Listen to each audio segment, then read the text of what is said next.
যুক্তরাষ্ট্রে অভিবাসন বিরোধী বিক্ষোভ দমাতে রবিবার দেশটির president Donald Trump national guard মোতায়েনের সিদ্ধান্ত নেন।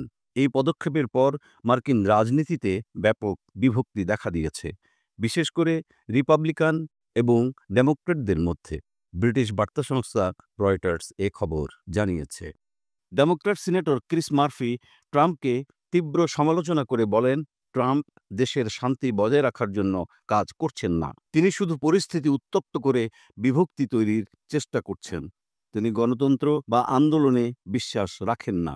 সুযোগ পেলে আইনের শাসন নিশ্চিহ্ন করতেও তারা পিছপা হবেন না। এদিকে ক্যালিফোর্নিয়া কর্তৃপক্ষের অনুমতি ছাড়া ন্যাশনাল গার্ড মোতায়েনের জন্য ট্রাম্পের প্রতি ক্ষোভ প্রকাশ করেছেন ডেমোক্র্যাট সিনেটর কোরি বুকার। তিনি একটি সাক্ষাৎকারে ট্রাম্পের দ্বিচারিতার কটাক্ষ করে বলেছেন, এটা কেবল লোক দেখানো কাজ। লস অ্যাঞ্জেলসে অনিবন্ধিত অভিবাসীদের বিরুদ্ধে তল্লাশি অভিযানের পর বিক্ষোভ ও সংঘর্ষে উত্তাল হয়ে ওঠে ক্যালিফোর্নিয়া। পরিস্থিতি নিয়ন্ত্রণে রাখার জন্য ট্রাম্প সেখানে ২,০০০ ন্যাশনাল গার্ড মোতায়েন করেন। এরপরই লস অ্যাঞ্জেলস ফেডারেল ভবনের সামনে অর্ধ ডজন সামরিক ধাঁচের বাহন দেখা যায়। বিক্ষোভকারীদের ছত্রভঙ্গ করতে আইনশৃঙ্খলা রক্ষাকারী বাহিনী গ্যাস নিক্ষেপ করে। ক্যালিফোর্নিয়ার গভর্নর গ্যাভিন নিউসোম, যিনি ট্রাম্পের কঠোর সমালোচক, বলেছেন যে সরকারি পদক্ষেপ অত্যাধিক ছিল এবং এটি শুধুমাত্র লোক দেখানোর জন্য করা হয়েছে। অন্যদিকে মার্কিন প্রেসিডেন্ট ট্রাম্প বলেন, নিউসোম শৃঙ্খলা নিয়ন্ত্রণ করতে ব্যর্থ হয়েছে, তাই আমি ব্যবস্থা নিয়েছি।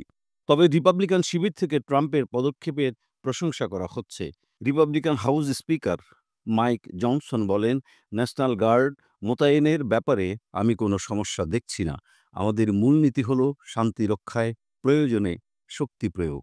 রিপাবলিকান সিনেটর জেমস ল্যাংফোর্ডও বলেছেন, বিক্ষোভকারীরা অনেক স্থানে আইনশৃঙ্খলা রক্ষাকারী বাহিনীর উপর আক্রমণ করছে, তাই ট্রাম্প শুধুমাত্র পরিস্থিতি সামাল দেওয়ার জন্য চেষ্টা করছেন। এ ঘটনা যুক্তরাষ্ট্রে চলমান অভিবাসন বিরোধী অভিযান, নাগরিকদের প্রতিবাদের অধিকার এবং সরকারের শক্তি ব্যবহারের সীমা নিয়ে বিতর্কের মধ্যে নতুন মাত্রা যোগ করেছে।